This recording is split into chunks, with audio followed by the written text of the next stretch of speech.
ฝากแม่น้องเอิงขอบใจหรือว่าขอบคุณทางไอทามอยู่ทางต่างประเทศเด้อแม่น้องเอิงเด้อเอาอวยพรอวยไส้เป็นแน่เนาะมันนว่าไอทามขอบใจเด้อไอทานเด้อไอทามเด้อแมนให้อยู่ดีมีแหงเด้อให้สุขภาพแข็งแรงคมเจ็บบ่ให้ได้คมไข้บ่ให้จะมีเด้อให้เทวดาหักแพงตลอดปีและตลอดไปสุขกายทั้งสบายใจเด้อสาธุ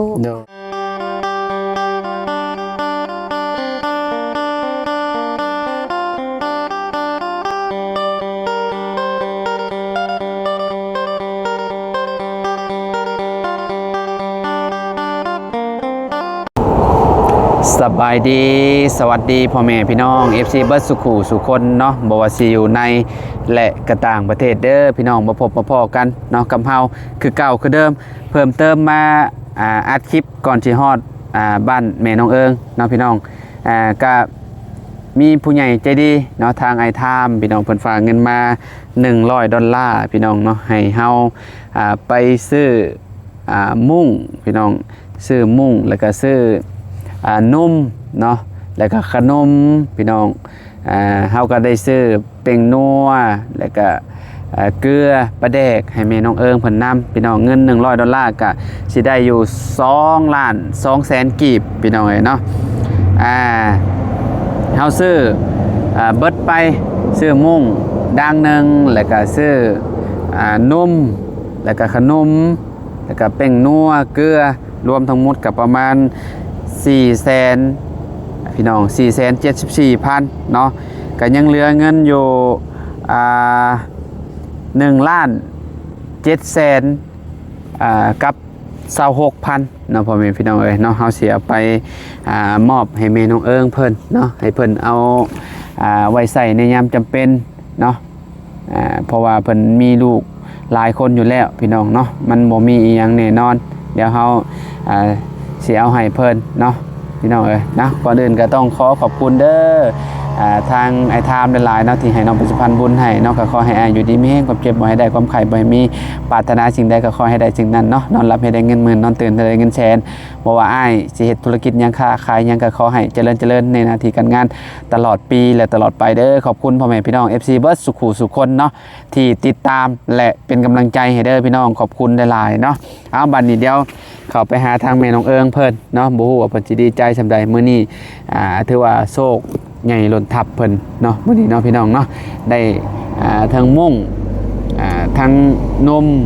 แล้วก็ขนมให้ลูกเนาะแล้วก็ปลาแดกแป้งนัวแหละพี่น้องเนาะแล้วก็เกลือเนาะไปเบิ่งไปชมนำกันอยู่เฮือนเพิ่นพุ่นแหละพี่น้องเฮาก็ซื้อมาเป็นที่เรียบร้อยแล้วเนาะไปพอกันอยู่เฮือนเพิ่นเลยเนาะพี่น้องมาพี่น้องเนาะมากับพ่อแม่น้องเอิงเนาะเฮ็ดหยังอีกอันนี้เนาะว้าวนึ่งข้าวบ่สบายดีเด้อสบายดีโอ้ยพี่น้องเอ้ยเนาะขออนุญาตในแม่น้องเอิงโดยมันเกือบไม่ข่อยมื้อนี้ไปไสมาเมื่อแ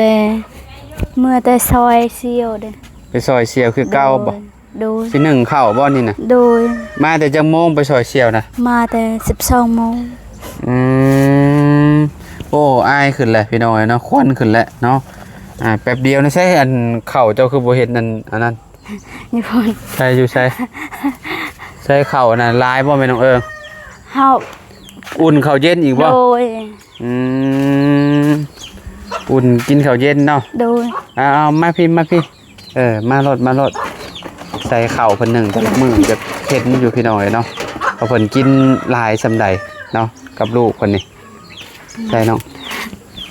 ใช่น้องคือเหลืองเขานี่เข้ายังนี่น่ะเข้าเตียงทองเข้าอันนั้นบ่โดยเข้าหน้าบ่ได้แม่นเข้าให้บ่เข้าเตียงทองซื้อเด้เข้าซื้อเหรอวะมันโดนหลายมันกินบ่แซ่บเด้มันเริ่มเพราะว่าบางทีเฮากินบ่ทันมันก็เหลืองเลยแต่ก็กินได้พี่น้องบ่เป็นหยังเนาะบ่เป็นหยังแซ่บคือเก่าแหละโดยพี่น้องเนาะเอามาพี่กูซื้อนี่มาให้เจ้า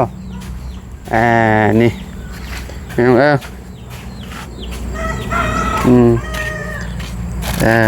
เอาหนุกไปนักได้นักบ่ นัก ได้อยู่เนาะ โดย พี่น้องเอ้ยเนาะมีมุ้งน้ โดย ำมีมุ้งอยู่ในกระตาลูกคนนี้อันนั้นกระเป๋าอันนั้นค่อยนะกระเป๋าไอ้เสือกันฝน โดย เจ้ามีบ่ปลาแดก บ่มี ฮะ บ่มี หมูมี โดย โอ้ยเนาะมุ้งดังหนึ่งคือจิกลางนอนได้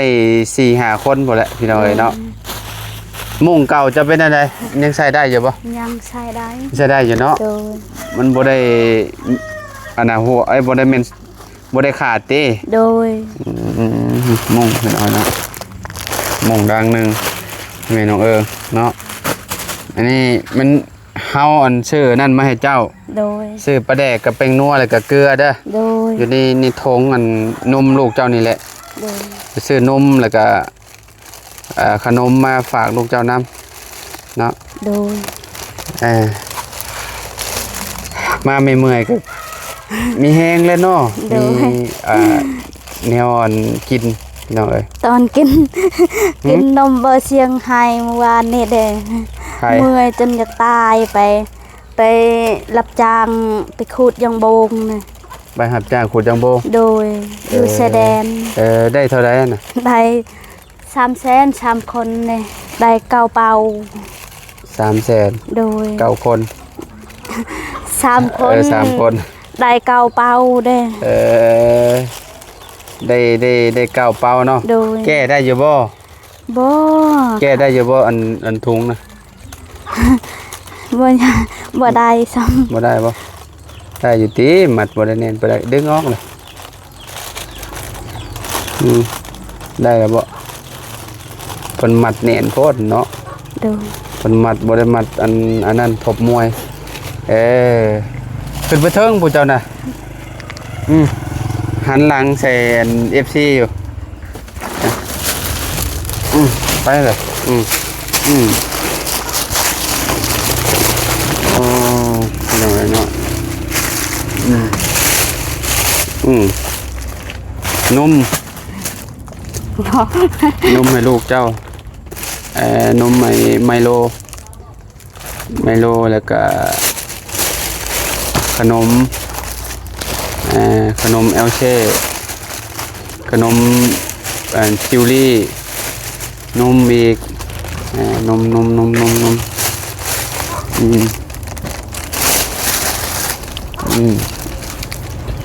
ลูกเจ้าเคยกินอยู่หรอว่านมมัน เคยอยู่เนาะ โดย แป้งนัวให้เจ้าคือสิได้ลายมืออยู่แป้งนัวก็ได้เกลือนี่เป็นเดือนพุ่นแหละ โดย ปลาแดกชื่อมากินดุอยู่ว่าปลาแดกวันนี้นะ ดุ กินเปลืองอยู่บ่ เปลืองเอ้ยบ่เคยเป็น เปลืองเนาะ โดย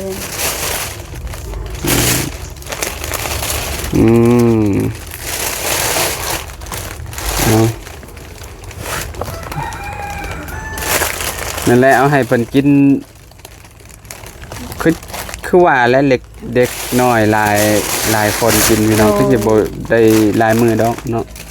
อย่างนั้น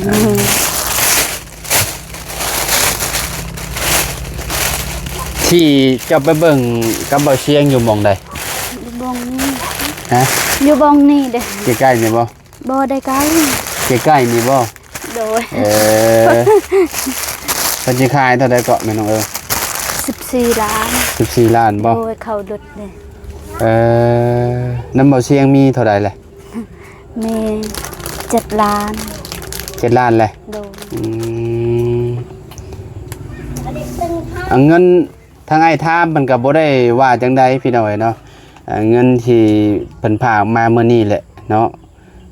พากมาเมื่อวานนี่แหละพี่น้อยเนาะก็มื้อนี้เอามาให้แม่น้องเอิงมื้อนี้เนาะได้ซื้ออันนี้แหละซื้ออันน่ะเป็นพวกนมพวกอันมุ้งแล้วก็นี่แหละคือที่เห็นนี่แหละพี่น้อยเนาะเพิ่นพากมาเพิ่นก็บ่ได้ว่าให้สมทบอีหยังหั่นน่ะพี่น้อยเนาะเงินที่เหลือก็มีแต่สิมอบให้แม่น้องเอิงคันว่าแม่น้องเอิงว่า อยากเอาไปสมทบซื้อที่ซื้อทางก็ได้ก็แล้วแต่เจ้าเด้อ โดย คันว่าเจ้าจะเก็บเอาไว้ส่วนตัวก็เก็บเมียนเนาะ โดยอยากเอาไว้เก็บซื้อดินดิซื้อหยังได้เอาคน เอาไว้เก็บซื้อดินบ่ โดย อืมก็แล้วแต่เจ้าคันว่าเจ้าอยากเอาไว้ใช้ในยามจะเป็นเจ็บไข้ได้ป่วยบางทีลูกเต้าแบบเพิ่นบ่สบายเด้มีเงินติดโตวเท่าใดซะ มีแต่เส้นหนึงไปรับจ้างเด้ ตอนนี้มีเงินอยู่แสนเดียวบ่ โดย เออ รับจ้างเมื่อวานนี่ขุดอย่างโบง อืมเมื่อวานนี่ไปหับจ้างเนาะ โดย มื้อนี้น่ะไปซอยหมู่ โดยไปส่ง บ่ได้อยู่เนาะเจ้าเนาะ โดย ไปคุมื้อบ่แม่น้องเอิง ไปของมึง อืมเนาะก็ดีแล้วเนาะอันเพิ่นมื้อยิงโตผู้เดียวเด้พี่น้องเนาะแบบว่าเลี้ยงลูกเด้เป็นเสาหลักนะว่าง่ายๆเนาะลูกก็ยังอันนี้น้อยนึงใครเนี่ยแต่เรายังเอาน้องเอาหนุ่งได้เนาะยังเลี้ยงน้องได้เนาะลูกเจ้าเนาะ โดย คนโกกเลี้ยงได้แหละแม่นบ่ โดย เลี้ยงน้องหาได้ โดย พี่น้องเอ้ย ไปแต่5 โมงวานนี่เด้ ไปแต่5 โมง โดย 5 โมงเช้าบ่ โดย กลับมาจากโมง มา5 โมง กลับมา5 โมง โดย เออ เวลาเสียวพาไป อืม วลา เกี่ยวไปซอยเพิ่นเนาะ โดย เมื่อนไปคือเก่าบ่ โดย เออไปจากมื้อจักสิหยุด จักเมิมแหละกันแล้วชวนคือ แล้วสวนเพิ่นจังยาบ่ โดย ซอยจนแล้วพุ่นแหล้วเนาะว่าไงเนาะ โดย พี่น้องเอ้ยเนาะเอาก็ดีแล้วเนาะแบบว่าเฮาไปซอยเพิ่นเด้เนาะที่เพิ่นที่โตหั่นแหละเนาะเฮ็ดเอาได้เนาะปัญญามเจ้าอันน่ะกลโมเมนต์ถอนหญ้าก็ให้หมู่และมาซอย โดย เนาะฮ้อนเนาะบัดนี้เนาะแม่น้องเอิงเนาะ นอนแดด นอนกลางคืนบ่เว้าได้นี่เนาะอบอ้าวขนาดแล้วนี่พี่น้องเอ้ยอ๋อต้องขนาดเฮามานั่งอยู่ในนี่ก็ยังรู้สึกได้เลยแม่น้องเอิงนี่คือย่อยเปื้อบๆเลยบาดนี่ โดย ฝนตกก็ยังอ้าวอยู่เนาะฝนตกเนาะ โดย พี่น้องพูดดิโซลาร์เซลล์เพิ่นก็ได้เนาะยังใครอยู่มีไฟโซลาร์เซลล์เนาะ โดย ดีกว่าบ่มีได้พี่น้องเอ้ย โด เนาะ ยลูกเฮายิ้มตลอดกลางคืนเด้ บ่ ได้ไผเด้ไผเยื่อง มันหุงจากเลยติ โดย คำแม่มันก็หุงเองแล้วนี่ โดย เป็นอยู่บ่ ปิดเปิดนะบ่ยากปิดเปิดก็ได้ มันเปิดอัตโนมัติให้ โดย ถ้าตั้งไว้รอดฮอดคำแล้วมันก็ฮู้จักความแล้วเปิดเอง เป็นอีกเป็นเอง เปิดเองเลย โดย หุงเองเนาะพี่น้องเอ้ยได้ยังกินแรงข้าว กินไข่ กินไข่บ่ต้มไข่บ่ โดย พี่น้องเอ้ยเนาะก็เนาะเมื่อวานนี่ไปทางบ้านพ่อตู้เพิ่นค่ำพี่น้องเอ้ยเนาะก็เลยบ่ได้มามอบเงินให้ลาวหั่นน่ะพี่น้องบ่ได้ซื้ออันนี้มาให้มื้อนี้ก็เลยซื้อมาให้เพิ่นเนาะพี่น้องเอ้ยแม่น้องเอิงเนาะเพิ่นก็มีข่าวดีมา โดย ต่อเนื่องพี่น้องเอ้ยเนาะก็เรื่องที่ดินที่ดอนเพิ่นแหละเรื่องซื้อดินเพิ่นเนาะทางเบาเชียงเพิ่นบ่แหละพี่น้องเอ้ยเนาะใกล้สิพอแล้วแหละเนาะประมาณ14ล้านบ่ก็จะขาย โดย 9คูณ9บ่ดินน่ะ โดย พอฮู้อยู่บ่ เขาเว้ากับเขาเว้าเฉยเว้าทำลังเอาพูด บ่ฮู้ปานใด อย่า ติ เว้าแบบจะเว้าจะเฮาเว้าแบบจะเว้าเด้ หึ เฮาเว้าเองเฮาบ่ฮู้เด้ เพิ่นบ่ค่อยฮู้ปานใด โดย เงินน่ะเก็บไว้ดีๆเด้อ โดย เก็บไว้ในโตะเจ้าหั่นแหละเนาะเพราะว่าเฮือนเจ้ามันคือที่ฮู้แล้วมันบ่ได้มีอิหยังบ่ได้มีแนวปิดกั้นอีหยังเลย มันมีแต่เป็นแบบนี้แพ้บัตรซื่อๆวงนี้ก็บ่ได้มีแนวล็อกแนวหยังหั่นน่ะ โดยเฮายาน เออ เฮายานคนนั่นล่ะนอนก็บ่หลับซ้ำ อืม นอนแบบนอนเพอเดียวด้วย นอนก็ นอนกับลูกกับเต้าก็ระวังเอาหั่นแหละเนาะเฮ็ดได้ เมื่อวานนี่ก็เมื่อยนอนลูกเขาตกอยู่พุ่น ฮะ นางเอิงเขาหาอยู่ไส้ลูกเขา ตกอยู่พุ่นนอนเด้ ลูกจะนอนกิ้งตกลงพุ่นบ่ โดย อืม เฮาก็เมื่อยนอนอยู่นี่เลยปลุก จะนอนอยู่นี้ โดย มาแต่เฮ็ดเวียกเมื่อยแล้วนอนอยู่นี่เลย โดยบ่ฮู้เลยว่าลูก บ่ฮู้ว่าลูกตกติ โดย โอ้ยแม่น้องเอิงเนาะแม่น้อง นี่ เอิง ก็ไปส่งเสียวไปส่งแห้งเสียวก็พักมือก็นอนเลยเฮาว่าเสียวมันยังเจ้าเฮ็ดบ่ได้ปลุกเฮาบ่ให้เจ้าพักพรเจ้าเมื่อยแห้งเลยเสียวเบาเฮานอน เมื่อย เมื่อยเนาะ โดยเมื่อยก็อด เมื่อยก็อดเอาแล้วสู่เพื่อลูกเพื่อเต้าแล้วเนาะหาเงินซื้อขนมให้ลูกกิน โดย เฮ็ดเอาได้เนาะลูกจะกินคือหมูคือคนอื่นก็ โดย ถ้าบ่มีเงินก็คือว่าแหละพี่น้องเอ้ยเนาะชีวิต เฮาบ่กล้าไปเล่นไกลเด้เล่นแต่เฮือนน้องนี่นะบ่กล้าแบบนี้ เอาเข้าเจ้าบ่แม่นอันนั้นล่ะบ่บ่แม่นอันอายแล้วบ่โอ้ยไฟดับบ่เลยแม่น้องเอ้ยเอาเบิ่งดูไฟมอดบ่ล่ะนี่เห็นบ่ โดย โอ้ยพี่น้องเอ้ยนี่ไฟมอดบ่เลยเรียบร้อยแล้วฮะโอ้แลบิบี้จุดโอ้ยน่ะ เป่าโอ้ยสิได้กินข้าวอยู่บ่มื้อนี้มันซื่นเนาะ โดย เพราะว่ามันฝนตกแล้วมันสาดเข้าพี่น้อยเนาะพื้นนี่น่ะสิเปียกเบิดโอ้ยปวกขึ้นมาได้นี่ โดย นี่ หมดเอาไว้นี่ โอ้เห็นยังไงนี่ จะนอนมาขึ้นเฮือนจะบ่ได้นี่เอิง โดยสักอยากเอาไว้ เฮือนจะมุนไอ้ปุ้ยรถนี่จะนอนนี่บ่โดนดอกนี่ มีแต่ปวกเต็มอยู่ อ้อพี่น้อยเอาพื้นไว้อยู่นี่ปวกหลายเด้โหงานเข้ารถเจ้าสิอยู่ได้จักเดือนนี่เฮือนนี่ อ้าวพอแล้วมันลูกแล้วบัดนี้ฮะ โดย มันนั่งมองเก่ามองเดิมเนาะพี่น้องพากันลมกันแล้วบ่ได้เบิ่งหวดเข่ารถไผมอดไปเลยพี่น้องเนาะบัดนี้ก็สิมอบเงินให้เพิ่นก่อนพี่น้องเนาะเงิน1,700,000กับ26,000เด้อแม่น้องเอิงเด้อเนาะทางอ้ายเพิ่นก็